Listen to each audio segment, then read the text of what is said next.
एक कहावत है कि कुत्ते के पूंछ में चाहे जितना भी घी लगाओ कभी सीधी नहीं हो सकती। गिरगिट से भी तेज रंग बदलने वाले ढोंग प्रकाश राजभर, माफ करिएगा ओम प्रकाश राजभर, बिहार के पलटू राम को पीछे छोड़ते हुए और बेशर्मी की सारी हदें पार करते हुए सत्ता के लालच में आकर जी हजूरी करने बीजेपी के एनडीए गठबंधन में शामिल हो गए हैं। उसी बीजेपी में जहां से वो बीजेपी को आरोप लगा कर आए थे कि बीजेपी एससी एसटी ओबीसी की बात नहीं करती, बीजेपी एससी एसटी ओबीसी के अधिकारों का हनन करती है, बीजेपी एससी एसटी ओबीसी का आरक्षण खत्म करने पर लगी है।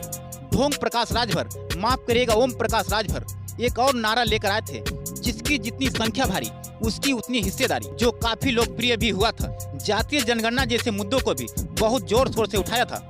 अब क्या होगा उन मुद्दों का और कौन सा मुंह लेकर जनता के सामने जाएंगे। राजभर सुहेलदेव भारतीय समाज पार्टी के राष्ट्रीय अध्यक्ष हैं और हर पार्टी की अपनी एक विचारधारा होती है। जिस महाराजा सुहेलदेव के नाम पर राजभर पार्टी बनाकर बरसाती मेढक की तरह इधर उधर कूद रहे हैं, उस महान महाराजा को थोड़ा जान लेते हैं। वैसे तो महाराजा सुहेलदेव को जानने के लिए कई सदियों के इतिहास के पन्ने पलटने होंगे।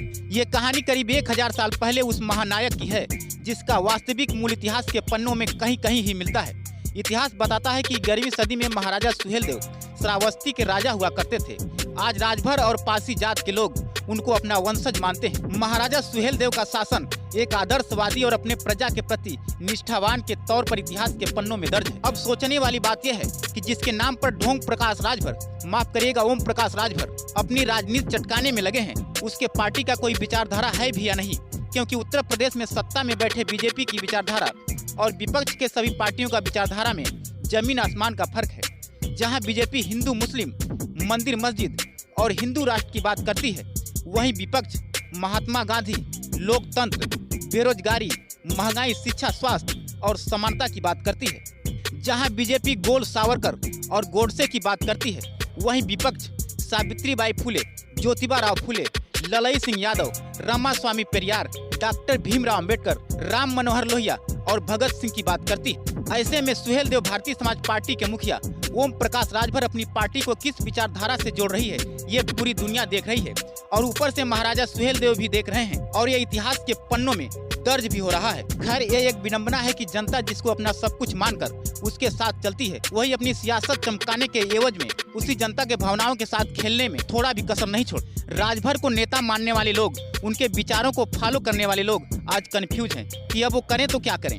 वो अपने आप को ठगा महसूस कर रहे हैं।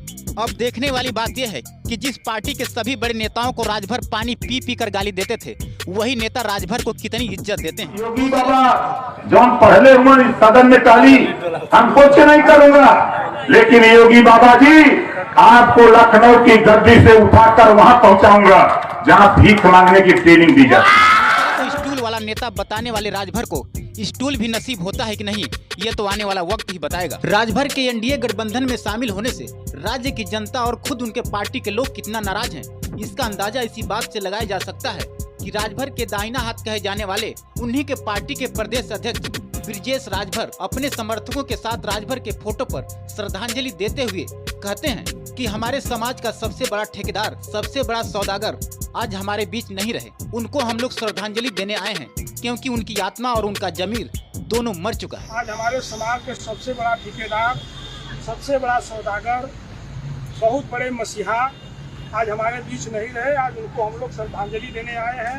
पूर्व कैबिनेट मंत्री और सुहेलदेव भारतीय समाज पार्टी के राष्ट्रीय अध्यक्ष माननीय ओम प्रकाश राजभर जी मर चुके हैं, उनकी आत्मा खत्म हो चुकी है।